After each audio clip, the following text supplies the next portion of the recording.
नमस्कार, स्वागत है दोस्तों आपका उत्कर्ष क्लासेज की इस ऑनलाइन क्लास में। दोस्तों, आज आपकी इस परीक्षा के लिए एक जो अपने आप में है बहुत बड़ा, लेकिन पूछा जाता है आपकी हर बार परीक्षा में एक या दो प्रश्न जो ऐसे समाहित कर लिए जाते हैं। क्या एक बिंदु आता है रचना एवं रचनाकार। रचना एवं रचनाकार, आज हम इस बिंदु पर चर्चा करेंगे। क्लियर दोस्तों?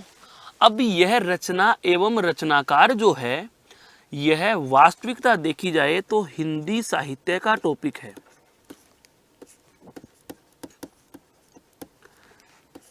किसका बिंदु है भाई? यह हिंदी साहित्य का बिंदु है, लेकिन हम इसे व्याकरण की दृष्टि से पढ़ रहे हैं। किसमें पढ़ रहे हैं? हिंदी व्याकरण के ज्ञान के आधार पर इसमें से प्रश्न पूछे जाते हैं। हिंदी साहित्य के रचनाएं और रचनाकारों का अगर हम जिक्र करें तो दोस्तों, हिंदी में असंख्य की संख्या में, हजारों लाखों की संख्या में रचनाएं हैं और हजारों लाखों की संख्या में ही क्या है? रचनाकार हैं। सर, क्या हमें इतने सारे याद करने पड़ेंगे? दोस्तों, यदि साहित्य पढ़ोगे तो इतने ही याद करने पड़ेंगे, लेकिन यदि सब्जेक्टिव की बात की जाए, सब्जेक्टिव की बात की जाए, जैसा कि इस परीक्षा में आपके प्रश्न आते रहे हैं और पूछे जाते हैं और पूछे जाने की संभावनाएं हैं, केवल 1 से 2 प्रश्न ऐसे आते हैं जो रचनाएं और रचनाकार से संबंधित होते हैं कि कौन सी रचना किसकी है या किसकी रचना कौन सी है। ठीक है, तो इस जानकारी के लिए हमें एक मोटा मोटा खाका, एक मोटा मोटा आइडिया होना चाहिए। किसका? हिंदी साहित्य का। विषयगत नहीं पढ़ रहे हैं, अगर विषयगत पढ़ा जाए तो हिंदी साहित्य अपने आप में लगभग 200 घंटे का टॉपिक है दोस्तों, लगभग 200 घंटे का बिंदु है। और हमें इस 200 घंटे की संपूर्ण वार्ता में से वो चीज़ उठानी है जो हमारे 30 मिनट के पेपर में पूछी जाती हैं, 1 घंटे के पेपर में पूछी जाती हैं, 2 घंटे के पेपर में पूछी जाती है।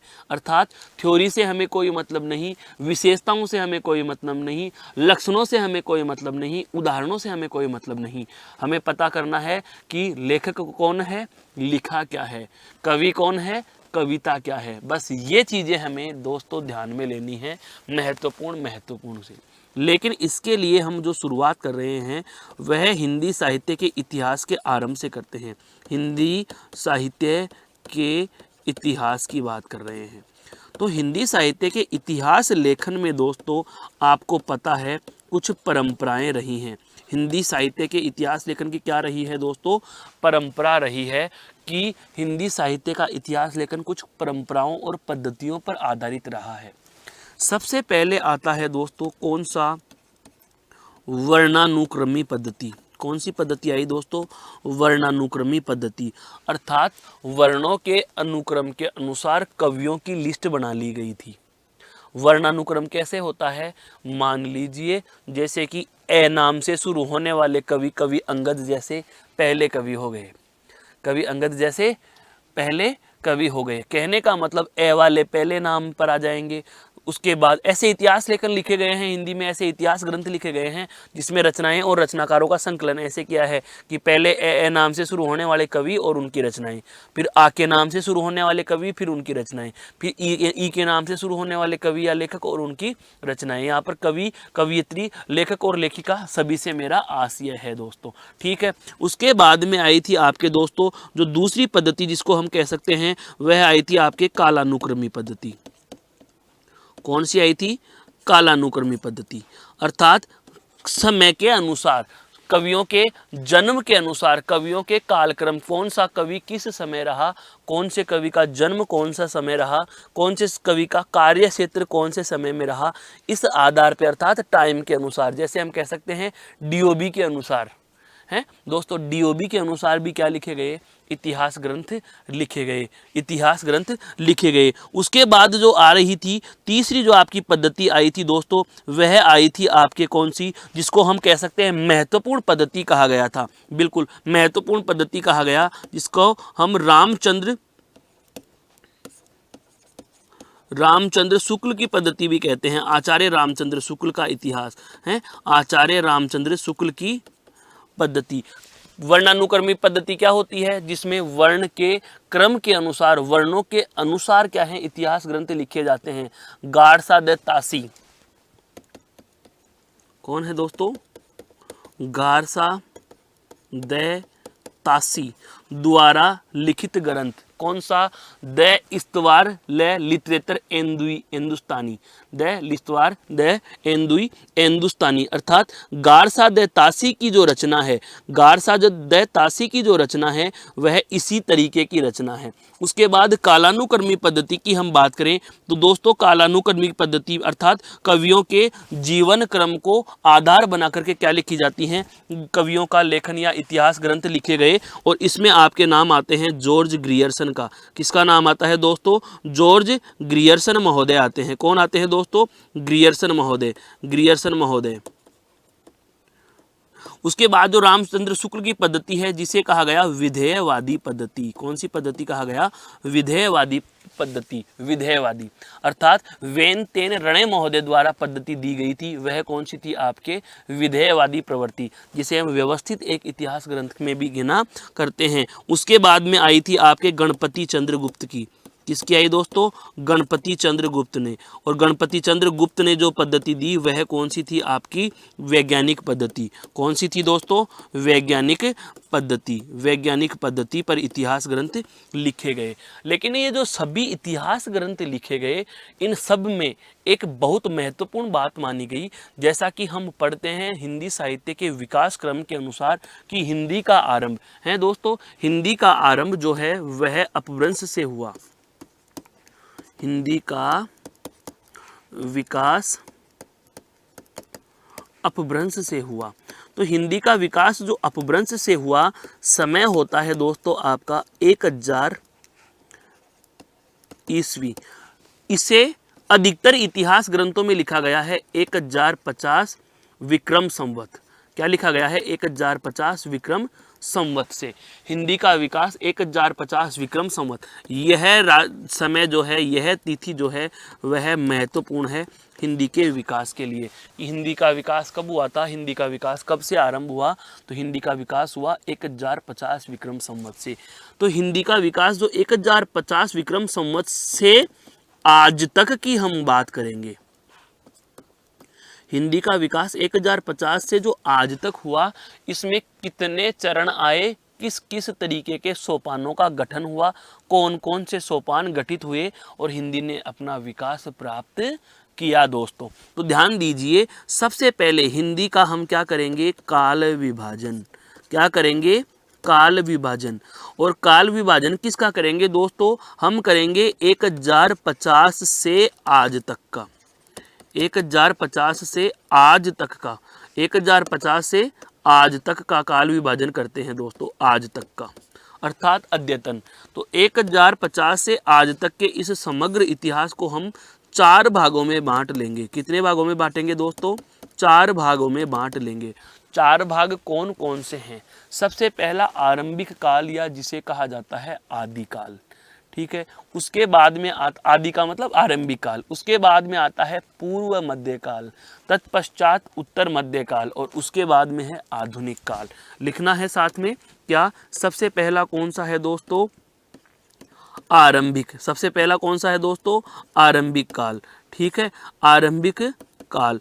इस आरंभिक काल का हमें दूसरा नाम जो मिलता है वह मिलता है दोस्तों वीर गाथा काल। क्या मिलता है? वीर गाथा काल।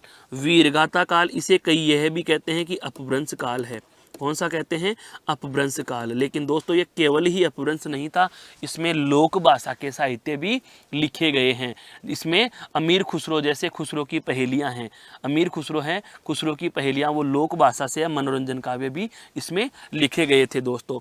तो सबसे पहला कौन सा हुआ? आरंभिक काल या वीरगाथा काल या अपभ्रंश काल। समय पूछे तो 1050 से लेकर के 1375 तक, 1050 से 1375 विक्रम संवत तक आपका कौन सा समय है? आरंभिक काल का समय माना गया। नंबर 2 पे आता है दोस्तों आपका पूर्व मध्यकाल, अर्थात मध्यकाल के पूर्व का समय, मध्यकाल का पूर्व का समय, जिसे दूसरा नाम दिया गया दोस्तों भक्ति काल का। जिसे दूसरा नाम क्या दिया गया, भक्ति काल नाम दिया गया। क्या नाम दिया गया दोस्तों, भक्ति काल। अर्थात वीरगाथा काल का मतलब तो यह हुआ कि आरंभ में समय कौन सा है, 1050 से विक्रम संवत। इसको जरा ईस्वी में कन्वर्ट करो, ईस्वी में कन्वर्ट करेंगे तो जाहिर सी बात है 57 साल पहले चले जाएगा। विक्रम संवत और ईस्वी सन में क्या अंतर होता है, 57 वर्ष का अंतर होता है। कितना होता है, 57 वर्ष का अंतर होता है। जैसे मैं कहूं कि आज 2000 चल रही है, आज कौन सी वर्ष चल रही है, 2000 चल रही है, तो विक्रम संवत कौन सी होगी, तो 2057 होगी। विक्रम संवत कौन सी होगी दोस्तों, 2057 होगी। अर्थात ईस्वी सन विक्रम संवत से 2000 साल, वो सॉरी 57 साल क्या है, बाद में शुरू हुई थी। विक्रम संवत पहले आरंभ हो गई थी, तो 57 सालों का इनमें क्या है, अंतर है दोस्तों। अब इसमें से हम 57 साल हटा देते हैं 1050 में से, तो लगभग समय जो आता है वह आता है आपका 993 ईस्वी। कौन सा आता है दोस्तों, 993 ईस्वी। और 1375 में से भी अगर आप 57 साल घटा दोगे तो लगभग आपका आ रहा है 1300 का समय। कौन सा आ रहा है दोस्तों, 1300 का समय। एग्जैक्ट फिगर हम घटा करके लिखना चाहें तो आप 1318 17 तक के लिख सकते हो, लेकिन इसमें माना जाता है 1300 ईस्वी लगभग तक, 1300 ईस्वी लगभग तक। ठीक है, अब इस समय की हम बात करें तो इतिहास में चलो एक बार जरा इतिहास में देखते हैं कि इतिहास प्रसिद्ध चाहे आपके विदेशी आक्रमण रहे हों, इस्लामी आक्रमण रहे हो, मोहम्मद गोरी रहा हो, अलाउद्दीन खिलजी रहा हो, तराइन के युद्ध रहे हो, चित्तौड़ का साका रहा हो, अनेक प्रकार के इतिहास प्रसिद्ध जो हल्दी घाटी है, सब के सब, हल्दी घाटी महाराणा प्रताप को छोड़ो तो ये सारे के सारे जो पूर्व अलाउद्दीन खिलजी, औरंगजेब, मुस्लिम आक्रमण, तुर्क आक्रमण, ये विदेशी आक्रांतताओं की हम बात करें तो वो सारे के सारे इसी आदिकाल में हुए थे। अब आदिकाल में अगर इस प्रकार की घटनाएं घटित हो रही हैं और पहले के ज़माने में जो कवि हुआ करते थे कि साहब हम बात करते हैं वर्तमान में, वर्तमान सरकार के अधीन हम नहीं अधीन रह रहे हैं, वर्तमान सरकार के हम खिलाफ लिखेंगे तो जाहिर सी बात है जैसे कि यहाँ राजा का शासन हो, राजतंत्र हो, तो राजा के विरुद्ध लिखने पर हमें सजा मिलेगी। तो पहले के कवि भी क्या सोचते थे, अपने आश्रयदाता अर्थात जो उनको खाना रहना सुविधाएं दे रहा था उस राजा की बड़ाई में कविता लिखा करते थे ताकि राजा जी प्रसन्न हो जाएं और पुरस्कार या भेंट हमें प्राप्त हो जाएं। तो वे उनकी झूठी साची वीरता लिख रहे हैं, उनकी वीरता के किस्से लिखा करते हैं। और दोस्तों इसीलिए इसका नाम क्या था, वीरगाथा काल था। पर हम देखते हैं कि 1300 तक आते आते समग्र भारत पर इस्लाम आक्रमण हो गया, विदेशी आक्रमण हो गया। कवि जैसे हम पढ़ते हैं आधुनिक काल में हम पढ़ेंगे जैसे 1857 की क्रांति होती है, तो 1857 की क्रांति हुई या स्वाधीनता संग्राम के जितने भी आंदोलन हुए उस समय जो क्रांतिकारी नेता थे वो तो भारत देश में अपना कर्तव्य निभा ही रहे थे, जनता को स्वाधीनता के लिए जागरूक कर ही रहे थे। साथ साथ न्यूज़पेपर वालों ने, किताबों वालों ने, कवियों ने, लेखकों ने भी अपना एक कर्तव्य समझा कि वे जनता को जागृत करें। ठीक उसी प्रकार से जब भारत पर या हम कहें संपूर्ण प्रदेशों पर मुस्लिम आक्रमण हो रहे थे तो जो कवि अपने ठाकुर राजाओं या राजपूत राजाओं के अधीन उनके आश्रय में उनकी बड़ाई की कविताएं लिख रहे थे, अब उनका धर्म परिवर्तन कराने की स्थिति पैदा हो गई। दोस्तों धर्म परिवर्तन कराने की स्थिति पैदा हो गई तो कवियों ने सोचा कि अब हमारा भगवान ही मालिक है। बहुत बार नहीं कहते क्या, विपत्ति आठ पढ़ने पर ईश्वर क्या करते हैं, दुख में सुमिरन सब करे सुख में करे न कोई, जो सुख में सुमिरन करे तो दुख काहे को होए। तो जब कवि के ऊपर परेशानी आ गई कि तू इतने दिन तक तो राजपूत की बड़ाई कर रहा था, आज से मुस्लिम राजा की बड़ाई कर, नहीं तो तू गया काम से, तो दोस्तों जाहिर सी बात है वो जीवित नहीं रह पाएगा। तो उसने अपने प्राणों की रक्षा के लिए अपने इष्ट को ही, अपने भगवान को ही अपना राजा मान लिया और वह वीरगाथा से किसकी तरफ मुड़ जाता है, भक्ति की तरफ मुड़ जाता है। और इस प्रकार से आपके भक्ति काल का क्या होता है, विकास होता है, जिसका समय माना जाता है 1375 से 1700, जिसका समय माना जाता है दोस्तों 1375 से 1700। क्लियर। फिर भक्ति काल की बाद में हम बात करें तो आपके आता है कौन सा अगला, जिसको हम कहते हैं उत्तर मध्य काल। अगला काल कौन सा आता है दोस्तों, उत्तर मध्य काल, हिंदी साहित्य के इतिहास का तीसरा काल, जिसे कहा जाता है क्या दोस्तों, उत्तर मध्य काल। और उत्तर मध्य काल में हम दूसरा नाम देना चाहें तो इसे कहा गया था रीति काल। इसे क्या कहा गया दोस्तों? रीतिकाल कहा गया। और रीतिकाल का जो समय होता है वह होता है 1700 से लेकर के 1900 तक का। 1700 से 1900 तक के समय को हम रीतिकाल के नाम से जानते हैं। अब ये रीतिकाल क्या है, इसकी भी एक भूमिका समझो। कवियों ने भक्तियां आरंभ कर दी, भक्ति करते रहे और भक्ति, भगवान की भक्ति में बहुत सारी रचनाएं लिखी गई। अभी हम इनकी एक एक की बात करेंगे, क्योंकि रचनाएं और रचनाकार जो हम पढ़ेंगे वो इन चारों कालों के पढ़ेंगे अलग अलग तरीके से। कुछ समझ में आ रहा है? मैंने क्या कहा, हिंदी को हम 1050 से जब हिंदी आरंभ हुई तब से लेकर आज तक को पढ़ना है। तब से लेकर आज तक जितनी भी रचनाएं लिख दी गई उन सब के रचनाएं और उन सब के रचनाकारों के नाम हमें जानने हैं। तो हम क्या करेंगे दोस्तों, एक निश्चित क्रम के लिए इनको बांट लेते हैं, काल विभाजन कर लेते हैं कि पहले हम आदिकाल की रचनाएं पढ़ लेंगे, फिर हम भक्ति काल की रचनाएं पढ़ लेंगे, फिर हम रीतिकाल की केशव बिहारी चिंतामणि इनको पढ़ेंगे, फिर हम आपके आधुनिक काल को पढ़ेंगे जिसमें भारतेंदु हरिश्चंद्र है, द्विवेदी है, जयशंकर प्रसाद है, महादेवी वर्मा है, सुमित्रानंदन पंत है, सूर्यकांत त्रिपाठी निराला है, ठाकुर जगमोहन सिंह है, अंबिका दत्त व्यास है।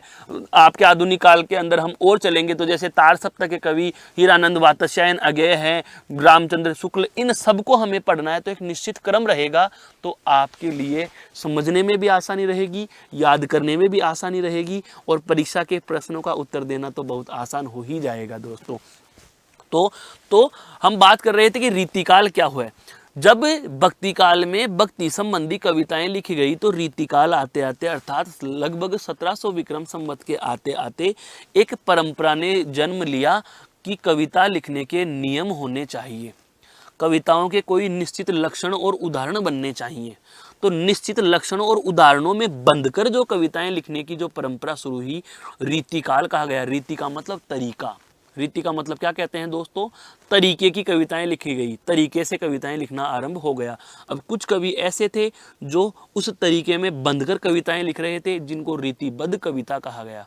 कई ऐसे थे जो तरीके में बंधकर कविता तो दे रहे थे लेकिन केवल उदाहरणों की बातें कर रहे थे, उनको रीति सिद्ध कवि कहा गया है। और कुछ ऐसे कवि थे जो न तो बंध करके लिखते और न ही आपके उदाहरणों से कविताएं देते। जैसे एकमात्र कवि का नाम आता है रीतिकाल में हम पढ़ते हैं, कवि बिहारी, सवाई जयसिंह के दरबारी कवि बिहारी। उन्होंने रीति मुक्त लिखा है कि मेरे ऊपर कोई नियम लागू नहीं होता, मैं मेरी मर्जी के काव्य को लिखूंगा, न तो मैं लक्षणों को मानूंगा, न उदाहरणों को मानूंगा, न नियमों को मानूंगा। तो न तो वो रीतिबद्ध में गिने गए न रीति सिद्ध में गिने गए, उनको रीति मुक्त कवि कहा जाता है। क्या कहा जाता है? उनको रीति मुक्त कवि कहा जाता है दोस्तों। तो हम इनकी सीरियल वाइज बातें करेंगे। पहले काल विभाजन पर चर्चा करते हैं। चौथा काल है आपका कौन सा दोस्तों? आधुनिक काल। चौथा काल कौन सा है दोस्तों? आधुनिक काल। आधुनिक काल का दूसरा नाम हमें गद्य काल भी मिलता है।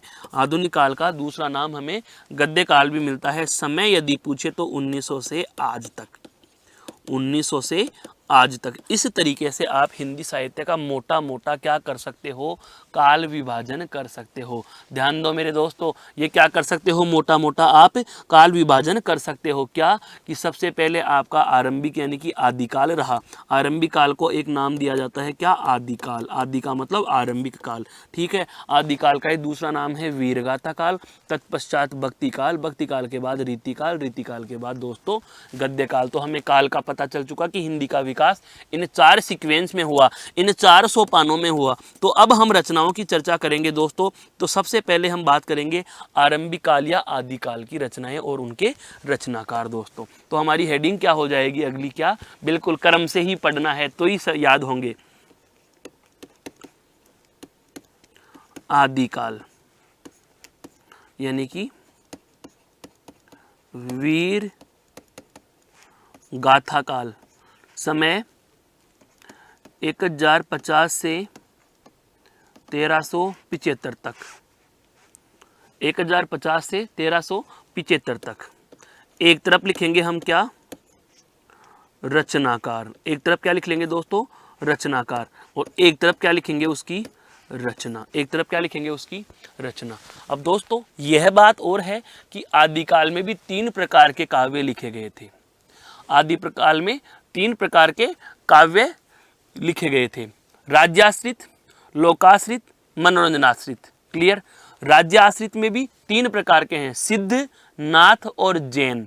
तो हमें उन में नहीं जाना, क्योंकि धर्माश्रित, राज्याश्रित और लोकाश्रित यदि हम पढ़ने लग गए तो वह हिंदी साहित्य के इतिहास में घुसना हो जाएगा। हमें इतिहास में नहीं घुसना, हमें तो केवल फैक्ट याद करना है डायरेक्टली, मैथ्स की तरह ट्रिक्स याद करनी है, रटने का है, जीके की तरह फैक्ट है इसमें। तो फैक्ट याद करने हैं कि लिखने वाला कौन है, लिखा उसने क्या है, लिखने वाला कौन है, लिखा उसने क्या है, लिखने वाला कौन है और लिखा उसने क्या है दोस्तों। तो इस प्रकार से हमें एक एक रचनाकार और उसकी एक एक की रचनाओं का क्या कर लेना है, ब्यौरा ले लेना है कि किसने क्या लिखा है दोस्तों, किसने क्या लिखा है। सबसे पहले हम बात करेंगे नंबर 1 से।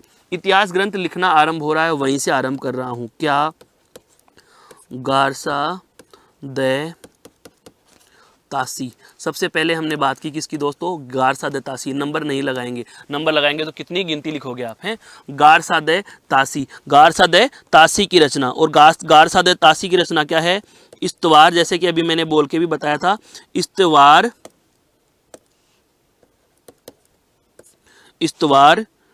द ला लिटरेचर एंदुई हिंदुस्तानी, लिटरेचर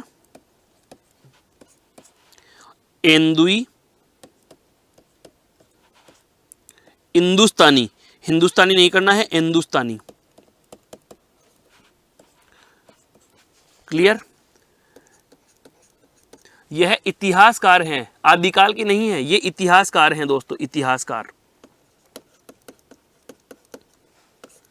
इतिहासकार जिसकी हमने अभी अभी बात की थी, क्या कि जिन्होंने इतिहास ग्रंथ लिखना आरंभ किया था, जिन्होंने इतिहास ग्रंथ आरंभ किया था। उसके बाद में आता है शिव सिंह सेंगर।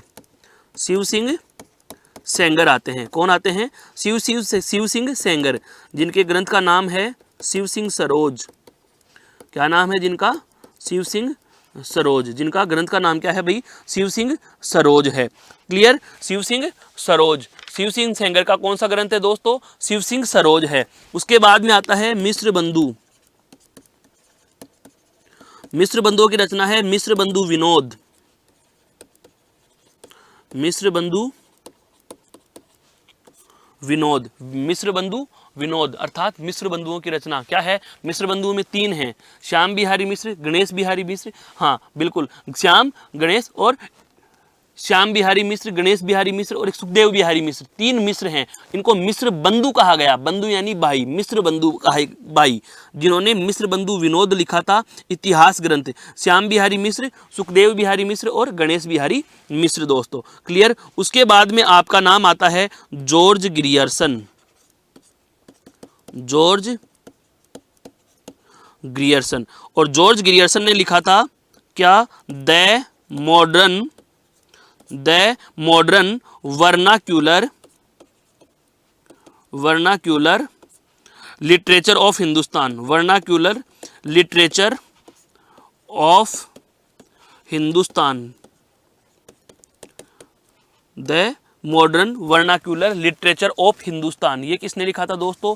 जॉर्ज ग्रियर्सन महोदय ने लिखा था।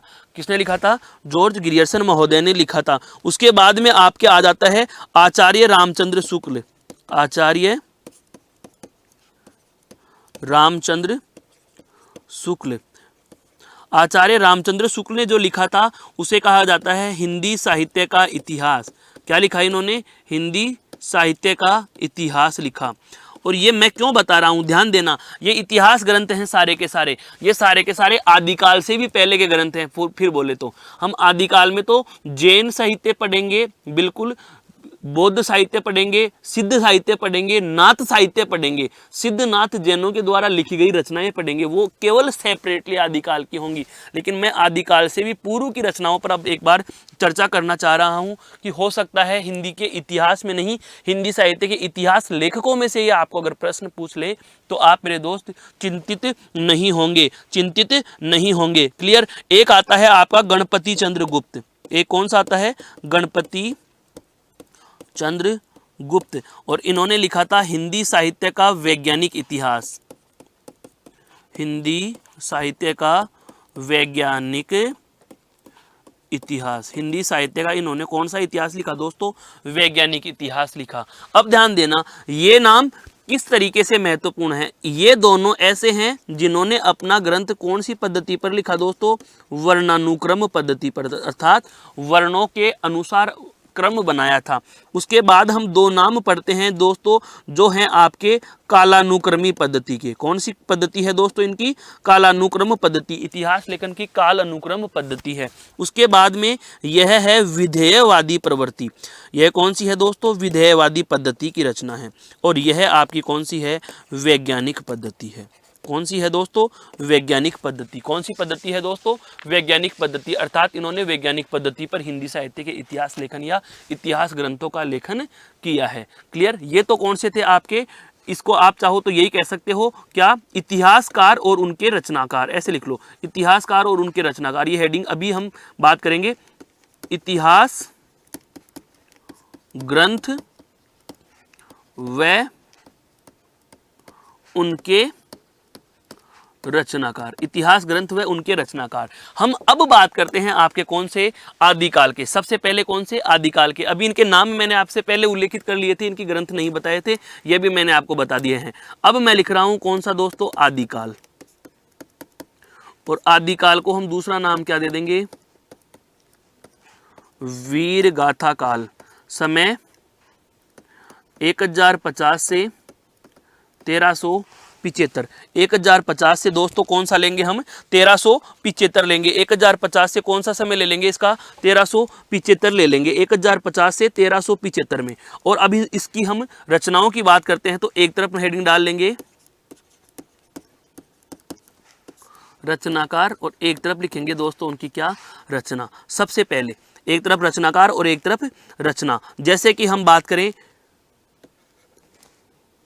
पृथ्वीराज रासो। पृथ्वीराज रासो किसके द्वारा लिखी गई है? चंद्रबरदाई द्वारा। चंद्रबरदाई द्वारा। चंद्रबरदाई द्वारा क्या लिखा गया दोस्तों? पृथ्वीराज रासो। पृथ्वीराज रासो। केवल महत्वपूर्ण जो है हम उनकी ही चर्चा करेंगे दोस्तों। उसके बाद में आता है जैसे आपका दलपति विजय। दलपति विजय इनका है दोस्तों ग्रंथ खुमान रासो।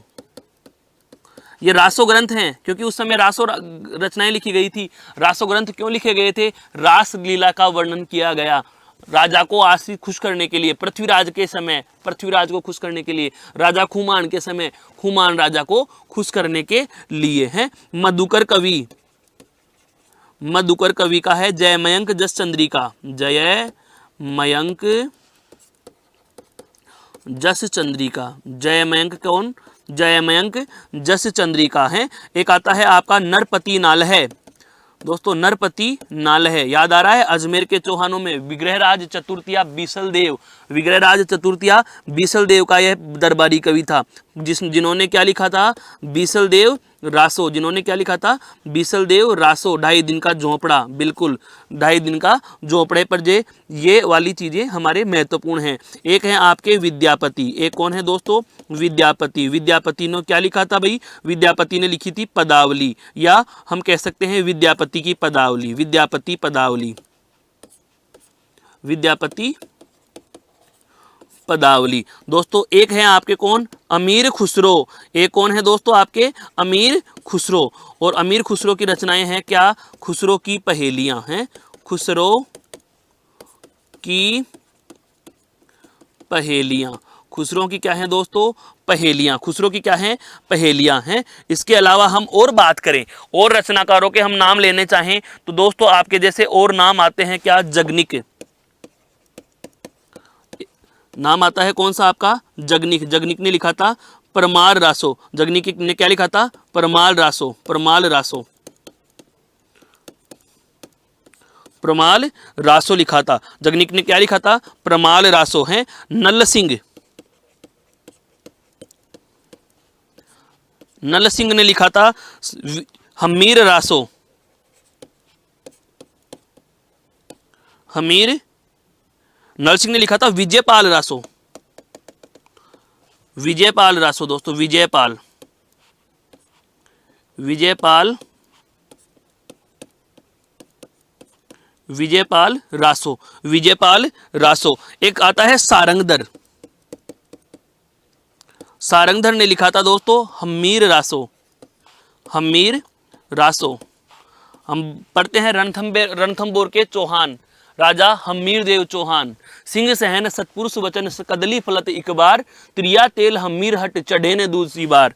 ये लाइन किसकी है? सारंगधर की है। इतिहास में आपने पढ़ा भी होगा, रणथंबोर के चौहान हटीला राजा जिसको कहा गया था दोस्तों। तो हटीले राजा के ऊपर जो लिखा गया रासो काव्य था वह कौन सा था? सारंगधर द्वारा लिखित हम्मीर रासो। सारंगधर द्वारा लिखित कौन सा है दोस्तों? हम्मीर रासो। यह हम्मीर रासो महत्वपूर्ण इसलिए भी है क्योंकि यह जिद पर लिखा गया ग्रंथ है, उनकी जिद पर लिखी गई। एक पंक्ति भी आती है, सिंह सहन सतपुरुष वचन कदली फलत एक बार। जब उन्होंने अलाउद्दीन खिलजी से युद्ध करने के लिए एकमात्र कारण यही था कि मेरी शरण में आपका सेनापति आ गया है, अब चाहे कुछ भी हो जाए मैं आपको सेनापति नहीं सौंपूंगा। और इसी पर उन्होंने उस राजा से युद्ध किया था और वीर गति को प्राप्त हुए थे, या हम कहें रणथंबोर का साका हुआ था। तो रणथंबोर के चौहान राजा हम्मीर देव के लिए, उनकी जिद के लिए कहा जाता है यह कि सिंह सहन सतपुरुष वचन कदली फलक एक बार, सिंह तिरिया तेल हमीर हट चढ़े ने दूजी बार। विद्यापति की एक विद्यापति पदावली है, एक इनका रचना है कीर्ति लता है दोस्तों, एक इनकी रचना है कीर्ति पताका। ये भी दोनों साथ में आप ऐड कर लेना, कीर्ति लता और कीर्ति पताका। ये सारे के सारे कौन से हैं दोस्तों? आपके वीर काल, वीरगाथा काल, आरंभिक काल या आदिकाल की रचनाएं, और उनके क्या हैं? रचनाकारों का हमने उल्लेख किया है। मोटे मोटे रचनाकार मैंने आपके साथ साझा कर दिए दोस्तों, जो बहुत ज़्यादा महत्वपूर्ण हैं। आदिकाल में कौन कौन से रचनाकार हैं? तो चंद्रबरदाई, पृथ्वीराज रासो, दलपति विजय, खुमान रासो, मधुकर कवि, जयमयंक जस चंद्रिका है, नरपति नालय का बीसल देव रासो, विग्रहराज चतुर्थ। अजमेर के चौहानों में हम पढ़ते हैं विद्यापति की विद्यापति पदावली, कीर्तिलता, कीर्ति पताका, अमीर खुसरो की पहेलियां, खुसरो की पहेलियां। जगनिक का है परमाल रासो, नरसिंह भट्ट का है विजयपाल रासो। नरसिंह भट्ट का क्या है दोस्तों? आपका विजयपाल रासो। और इसके अलावा आपके हैं सारंगधर के कौन? आपका हम्मीर रासो। और अन्य रचनाएं अभी इसकी किसकी? आदिकाल की दोस्तों हैं, आदिकाल की रचनाएं, आदिकाल या वीरगाथा काल, आदिकाल या वीरगाथा काल। समय वही 1050 से 1375, 1050 से 1375 तक। इधर लिख रहे हैं हम कौन? रचनाकार, और एक तरफ हम क्या लिखेंगे? रचना। लिखने वाला कौन और लिखा उसने क्या है? लिखने वाला कौन है और लिखा उसने क्या है दोस्तों? क्लियर? तो जैसे आता है पउम चरियू, नाम सुने हैं दोस्तों आपने? पउम चरियू, नय कुमार चरियू, पउम चरियू और नय कुमार चरियू। ये बहुत अच्छे से समझ में लेनी है दोस्तों इनको, हैं। एक व्यक्ति के नाम होता है स्वयंभू, जिनको हम कह सकते हैं कि जैन साहित्य में इन्होंने राम कथा लिखी थी। जैन साहित्य में इन्होंने क्या लिखी थी दोस्तों? राम कथा लिखी थी, जिनकी रचना का नाम है पउम चरियू, पउम चरियू। हालांकि ये बहुत टफ है, ये सब्जेक्टिव क्वेश्चन है, ये नहीं पूछे जाते, पर आपको याद रखना है, हैं? धनपाल ने लिखी थी भविष्यदत्त कथा, भविष्यदत्त कहा लिखी थी। कहा को कथा भी कहा जाता है, ध्यान रखना। भविष्यदत्त कहा या भविष्यदत्त कथा जिसकी रचना को कहा गया। एक है आपके नाम राम सिंह ने कहा क्या लिखा था? पाहुड़ दोहा। राम सिंह ने क्या लिखा था दोस्तों? पाहुड़ दोहा लिखा था, हैं। एक आते हैं आपके अब्दुर रहमान, क्या आते हैं दोस्तों? अब्दुर रहमान ने लिखा है संदेश रासक। अब्दुर रहमान ने क्या लिखा है दोस्तों? संदेश रासक लिखा है। अब्दुर रहमान ने क्या लिखा है दोस्तों? संदेश रासक। और जिसकी हमने छंदों में भी बात करी थी, किसने? हेमचंद्र ने लिखा है क्या? हेम छंदोनुशासन, हेम छंदोनुशासन। यहाँ पर ध्यान रखना, ये जो मैं एस की तरह लिख रहा हूं यह है ए का अवग्रह रूप। यह क्या है दोस्तों? ए का अवग्रह रूप, अनुशासन। हेम छंदो अनुशासन, हेम छंदो अनुशासन आपके देवसेन के द्वारा रचित रचना का नाम है दोस्तों श्रावकाचार। देवसेन की रचना कौन सी है भाई? श्रावकाचार है। देवसेन ने क्या लिखा? श्रावकाचार लिखा है। देवसेन ने क्या लिखा? श्रावकाचार। एक है आपके नाम शालीभद्र सूरी हैं, शालीभद्र सूरी ने लिखा था भरतेश्वर, भरतेश्वर बाहुबली रास, भरतेश्वर बाहुबली रास, भरतेश्वर बाहुबली रास हैं। जैसे एक आता है आपका सरहेपा हैं दोस्तों, एक नाम आता है सरहेपा जिन्होंने लिखा था दोहा कोश। क्या लिखा था दोस्तों? दोहा कोश, दोहा कोश हैं, दोहा कोश। एक अन्य नाम आता है दोस्तों सबरपा, अर्थात ये हैं आपके सारे के सारे हम कहें सिद्ध कवि। सारे के सारे क्या हैं? सिद्ध कवि। अभी जो हमने लिखे थे ये ऊपर, ये जो नाम है, ये नाम आपके आ रहे हैं दोस्तों जैन कवियों में। किस में आ रहे हैं? जैन कवियों में। ये कौन है आपके? सिद्ध, सिद्धनाथ और जैन, सिद्धनाथ और जैन। नाथ कवियों में एक नाम आएगा कौन सा?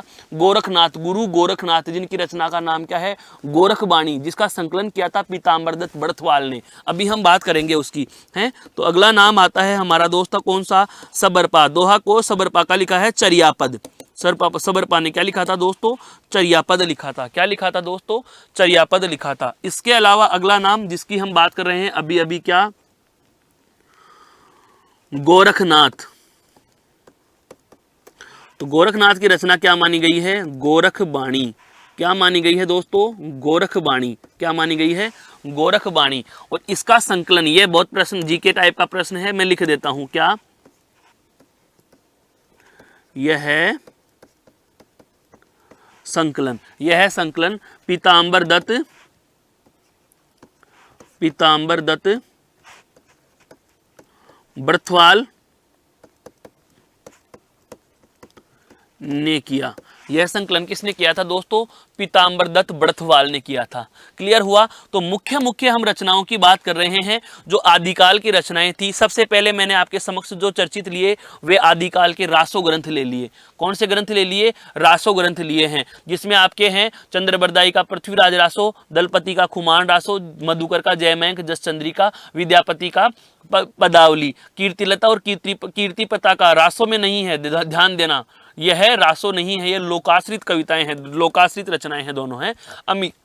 अमीर खुसरो की पहेलियां, जगनिका है, परमाल रासो, नरसिंह भट्ट का है, विजयपाल रासो, सारंगधर का है दोस्तों हमीर रासो। उसके बाद में मैंने रचनाओं और रचनाकारों में लिए हैं आपके सिद्धनाथ और जैन, सिद्धनाथ और जैन। तो सबसे पहले आए हैं हमारे कौन से जैन कवि स्वयंभू में? पौमचर्यु, धनपाल, राम सिंह का पाहुड़ दोहा, अब्दुल रहमान संदेश रासक, हेमचंद्र का हेमचंदो अनुशासन है, देवसेन का श्रावकाचार, शालीभद्र सूरी का भरतेश्वर बाहुबली रास। और उसके बाद में हमने दो नाम ऐसे भी लिए हैं जो आपके सिद्ध हैं, सिद्ध सिंह सरहपा दोहा कोश और सबरपा चर्यापद। ये शिष्यों की परंपरा है, सरहपा का सबरपा, सबरपा का डोम्बीपा है। इस तरीके से डोम्बीपा की रचना का नाम है डोम्बी गीतिका। क्या नाम है? डोम्बी गीतिका, डोम्बीपा, ये भी लिख लीजिए। डोम्बीपा की रचना का नाम क्या है दोस्तों? डोम्बी गीतिका, डोम्बी गीतिका, डोम्बीपा की रचना है डोम्बी गीतिका। क्लियर? ये गुरु शिष्य हैं सारे के सारे। ये क्या हैं? जो नीचे चल रहे आ रहे हैं ऑर्डर में, ये गुरु हैं। और नाथ साहित्य में कौन सा मिलता है? गुरु गोरखनाथ। और गोरखनाथ की रचना कौन सी है दोस्तों? आपके गोरखबाणी। गोरखनाथ की रचना कौन सी है? गोरखबाणी। तो ये सारी की सारी रचनाएं कौन से काल की थी दोस्तों? ये सारी की सारी रचनाएं थी आपके आदिकाल की। क्लियर? आदिकाल की मुख्य रचनाएं हो गई। अब हम बात करेंगे दोस्तों किस पर? भक्ति काल पर। किस पर वार्ता करेंगे हमारे साथियों? भक्ति काल पर। भक्ति काल, दूसरा नाम क्या था इसका? पूर्व मध्यकाल। समय है 1375 से 1700। समय क्या है? 1375 से 1700। पहले इसकी रचनाएं और रचनाकार पढ़ें, उससे पहले जिस प्रकार से हमने आदिकाल को दिमाग में एक चार्ट के रूप में प्रस्तुत किया, वैसे ही अब भक्ति काल को रखो। देखो, भक्ति काल की समस्त रचनाओं को हम दो भागों में बांटते हैं। अर्थात भक्ति काल की जो भक्ति हुई थी वह दो प्रकारों की भक्ति हुई थी। कितने प्रकारों की हुई दोस्तों? दो प्रकारों की हुई। एक भक्ति हुई आपके कौन सी? निर्गुण भक्ति। कौन सी हुई दोस्तों? एक तो निर्गुण भक्ति और एक भक्ति हुई कौन सी? आपके सगुण भक्ति। एक तो भक्ति कौन सी हुई? निर्गुण की भक्ति।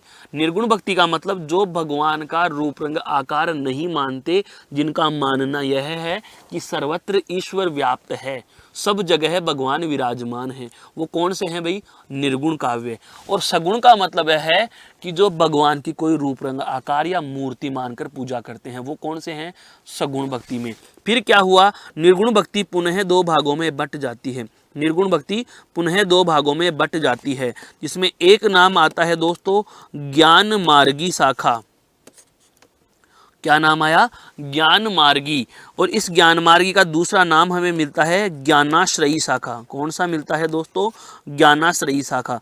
ज्ञान मार्गी या ज्ञानाश्रयी अर्थात ज्ञान के माध्यम से ईश्वर को प्राप्त किया जा सकता है। अरे भाई, भक्ति काल का उद्देश्य क्या है? ईश्वर का संदर्भ यहाँ है मोक्ष प्राप्ति। क्या है भाई? मोक्ष प्राप्ति की लालसा। सभी कवियों की इच्छा है कि हमें मोक्ष मिल जाए, ठीक। तो उन्होंने दो प्रकार की भक्ति करी। कुछ कवि ऐसे रहे जिन्होंने निर्गुण की भक्ति की, अर्थात उनका मानना यह था कि भगवान का कोई रूप रंग आकार नहीं होता, कण कण में ईश्वर व्याप्त है, ईश्वर को कण कण में आप मान करके चले, हर जगह से आपको ईश्वर देख रहा है। यह होती है निर्गुण की भक्ति, जो भगवान को सर्वत्र मान रहे हैं, कोई रूप रंग आकार नहीं मानते। दूसरे थे कि नहीं, इस मूर्त में भगवान है, मूर्त को ही पूजा करेंगे, बस मंदिर से बाहर आ गए, भगवान से दूर हो गए, मंदिर के अंदर चल गए, भगवान की मूर्ति के सामने बैठ गए, भगवान के पास बैठ गए, वो होते हैं सगुण। फिर निर्गुण में भी दो प्रकार के आए कि दो प्रकार से भगवान की भक्ति करके हम क्या करते हैं, अब दो प्रकार से उन्होंने भगवान की भक्ति की।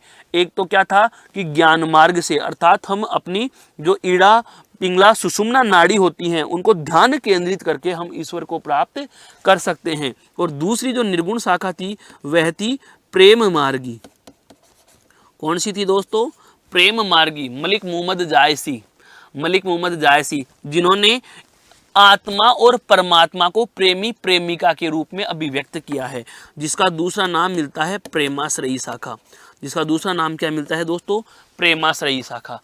क्लियर? सगुण के भी, फिर सगुण में भी दो प्रकार की भक्तियों ने विकास प्राप्त किया। सगुण में दो प्रकार की भक्तियां कौन कौन सी आई दोस्तों? एक आई राम भक्ति, एक कौन से आए? राम भक्ति काव्य धारा, अर्थात राम मार्गी। कौन से आए? राम मार्गी हैं। और एक आए दोस्तों कृष्ण भक्ति काव्य। एक कौन सा आया दोस्तों? कृष्ण भक्ति काव्य, अर्थात भगवान श्री कृष्ण मार्ग, अर्थात कृष्ण को भगवान मानते हैं। एक तो ये कह रहे हैं कि भगवान कौन है? राम है, और एक ये कह रहे हैं कि भगवान कौन है? श्री कृष्ण है। राम मार्ग या राम भक्त कवियों का कहना था कि राम की पूजा करेंगे, राम भक्त कह रहे हैं राम की पूजा करेंगे तो मोक्ष मिलेगा, ईश्वर की प्राप्ति होगी। और कृष्ण भक्ति वाले कह रहे हैं कि कृष्ण की पूजा करेंगे, कृष्ण की भक्ति करेंगे तो कृष्ण ही सच्चे ईश्वर हैं, कृष्ण से हमें क्या हो जाएगी? मोक्ष की प्राप्ति हो जाएगी। तो भक्ति काल में कितने प्रकार की शाखाएं बन गई दोस्तों?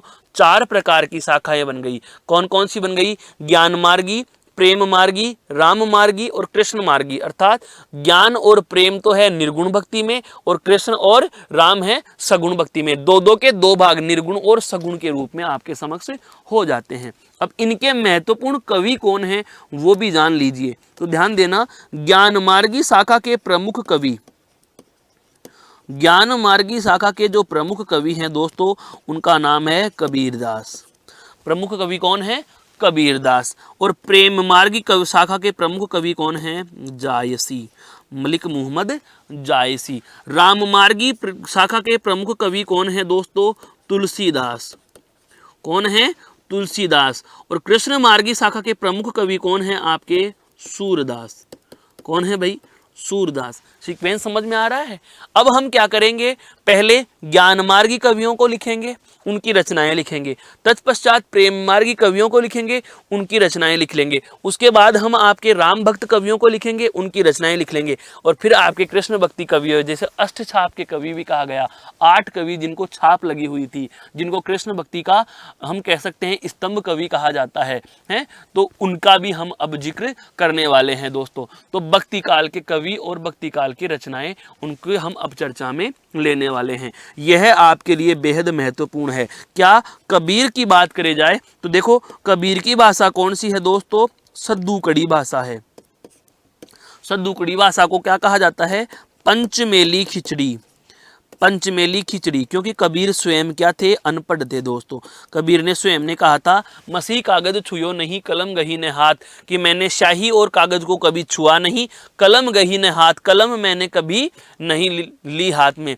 फिर कबीरदास जी कहता है, तू जो कहता कागज की लेखी, मैं कहता आंखन की देखी, कि तुम जो कहते हो वह कागज पर लिखा हुआ ज्ञान बताते हो, और मैं जो कह रहा हूं वह अनुभव का ज्ञान है। कबीरदास जी जगह जगह जाकर के ज्ञान मार्गिका या हम ज्ञानाश्रयी शाखा का क्या करते थे?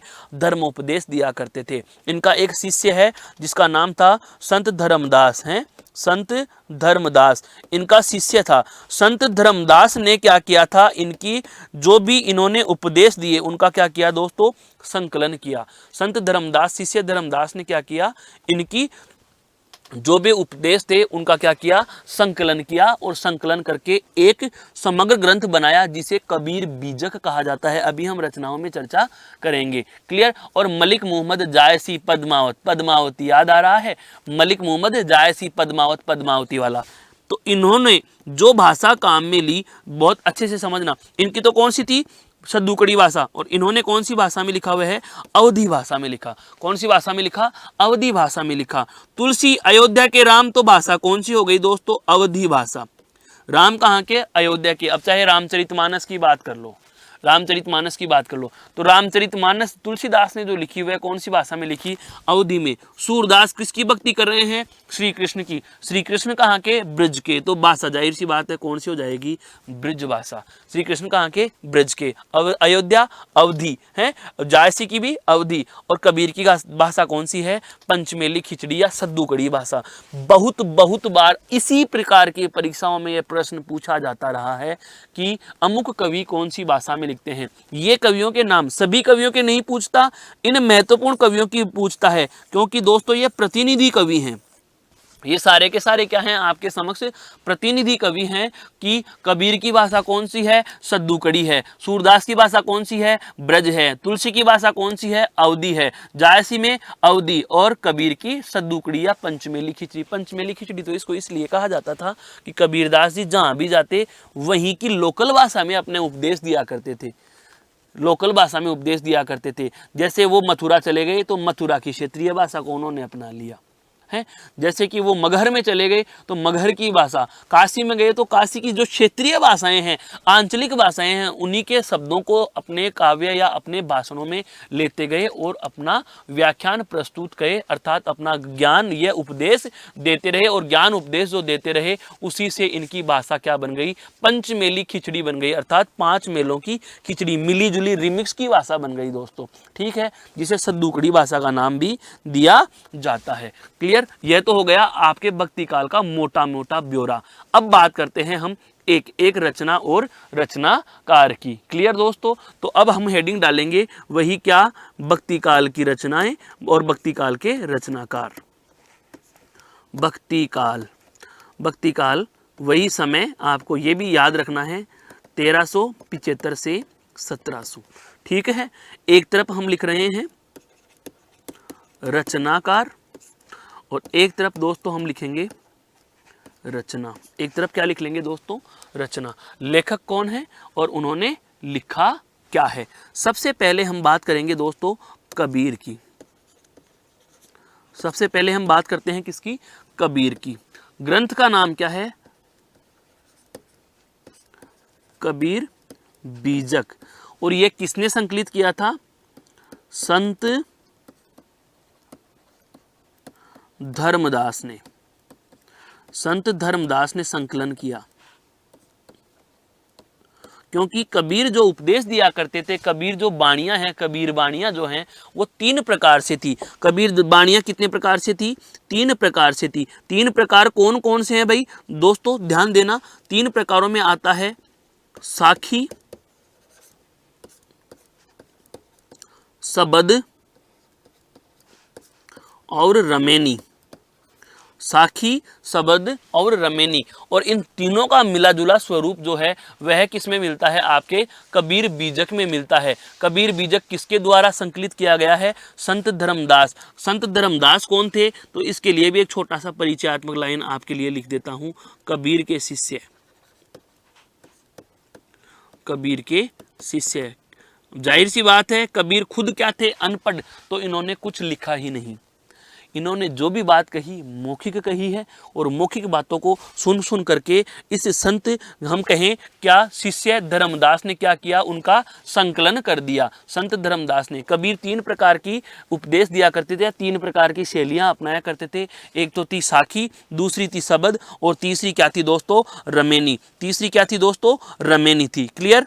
अगली बात हम करते हैं। अगली बात कौन है? अगले कवि की हम बात करें, जैसे आपके आते हैं कौन दोस्तों? रैदास। अगला कौन है? रैदास। रैदास की रचना का नाम है क्या? जप्पू जी। क्या नाम है दोस्तों? जप्पू जी। रैदास की रचना का नाम क्या है?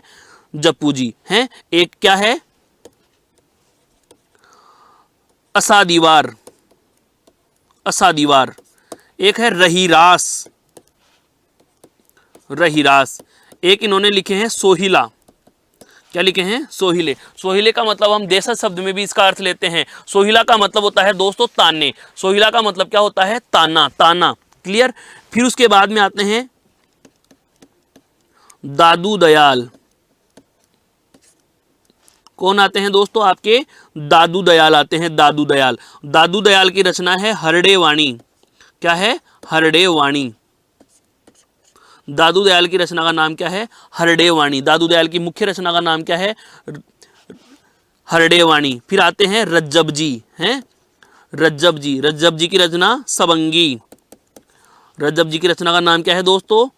सबंगी। क्या है? सबंगी। सबंगी अर्थात सभी अंगों को समाहित करे हुए। सभी अंगों को समाहित करे हुए रज्जब जी की रचना है क्या दोस्तों? सबंगी हैं। एक आते हैं आपके सुंदरदास।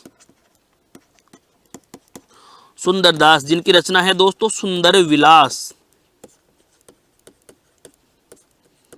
सुंदरदास की रचना कौन सी है दोस्तों? सुंदर विलास है। और एक है आपके संत चरणदास। संत चरणदास जिनकी 2 शिष्याएं मानी जाती हैं। बिल्कुल। संत चरणदास जिनकी सहजोबाई और दयाबाई। सहजोबाई ने लिखा था सहज प्रकाश, दयाबाई ने लिखा था दयाबोध। तो हम यह भी लिख देते हैं। चरणदासी संप्रदाय के प्रवर्तक। एक तो कौन सी? सहजोबाई। और सहजोबाई की रचना का नाम क्या है? सहज प्रकाश। एक नाम है आपका कौन सा? दयाबाई। और दयाबाई की रचना का नाम क्या है भाई? दयाबोध। रचना कौन सी है भाई? दयाबोध। क्लियर। ये सारे के सारे जो हम रचनाकार ले रहे हैं दोस्तों, ये सारे के सारे रचनाएं और रचनाकार जो हम ले रहे हैं वो कौन से हैं? निर्गुण भक्त कवि। भक्त काल में कौन से? निर्गुण। और निर्गुण में भी कौन से हैं दोस्तों? ज्ञान मार्गी शाखा। निर्गुण में भी हमने कौन सी शाखा पर चर्चा की है दोस्तों? ज्ञान मार्गी शाखा पर चर्चा की। अर्थात निर्गुण काल के ज्ञान मार्ग की चर्चा करने वाले ये सारे के सारे। अब आते हैं निर्गुण काल के कौन से? प्रेम मार्गी कवि। दोस्तों अगले लेते हैं हम कौन से? निर्गुण के भक्ति काल में निर्गुण के प्रेम मार्गी कवि। वही क्या? भक्ति काल की रचनाएं हम लिख रहे हैं। समय बताने की आवश्यकता नहीं। 1375 से 1700। और बात कर रहे हैं कौन सी? निर्गुण की। निर्गुण में हम किसकी बात करेंगे दोस्तों? प्रेम मार्गी शाखा। कौन सी शाखा की बात करेंगे? प्रेम मार्गी। अर्थात जिनका यह कहना था कि प्रेम के मार्ग को अपनाकर ईश्वर को प्राप्त किया जा सकता है। प्रेम के मार्ग को अपनाकर भगवान को प्राप्त किया जा सकता है। एक तरफ लिख लेते हैं वही रचनाकार, और एक तरफ उनकी क्या ले लेते हैं हम? रचना। एक तरफ क्या ले लेते हैं दोस्तों? उनकी रचना को ले लेते हैं कि कौन से रचनाकार ने क्या लिखी। सबसे पहले महत्वपूर्ण जो प्रेम मार्गी शाखा के प्रवर्तक माने जाते हैं या प्रतिनिधि जिसको माना जाता है वह कौन से हैं आपके? जिसको हम कह सकते हैं जायसी। पूरा नाम मलिक मुहम्मद जायसी।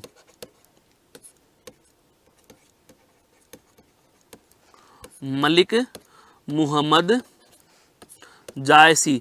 और ग्रंथ का नाम क्या है? पद्मावत। ग्रंथ का नाम क्या है दोस्तों? पद्मावत। मलिक मुहम्मद जायसी का ग्रंथ कौन सा है? पद्मावत। इसके अलावा प्रेम मार्ग या प्रेम शाखा के और कवि कौन हैं, तो उनका भी हम उल्लेख कर लेते हैं दोस्तों। जैसे एक आता है कौन आपका? असाइयत। असाइयत के द्वारा रचना लिखी गई है हंसावली। कौन सी रचना है दोस्तों? हंसावली लिखी गई है, हंसावली है। मुल्ला दाऊद। मुल्ला दाऊद का आपको पता है चंदालोर कथा है, कौन सी? चंदायन। चंदायन मुल्ला दाऊद ने कौन सी लिखी है दोस्तों? चंदायन। एक है ईसरदास। ईसरदास, ईसरदास की है सत्यवती कथा। ईसरदास की रचना कौन सी है दोस्तों? सत्यवती कथा। एक है आपका कौन? कुतुबन। ये बहुत बार पूछा गया है दोस्तों, कुतुबन। कुतुबन की रचना का नाम क्या है? मृगावती। कुतुबन की रचना कौन सी है दोस्तों? मृगावती है, मृगावती। बहुत बार पूछता है ये क्या? कुतुबन की रचना, कुतुबन की रचना कौन सी है? मृगावती।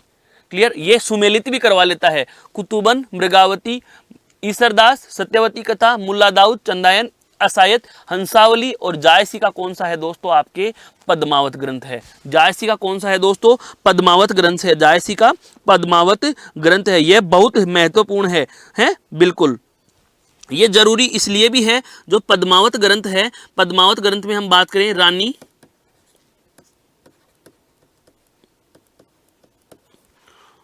पद्मावती, रानी पद्मावती का वर्णन, रानी पद्मावती का वर्णन किया गया है। एक चीज। दूसरी महत्वपूर्ण बात,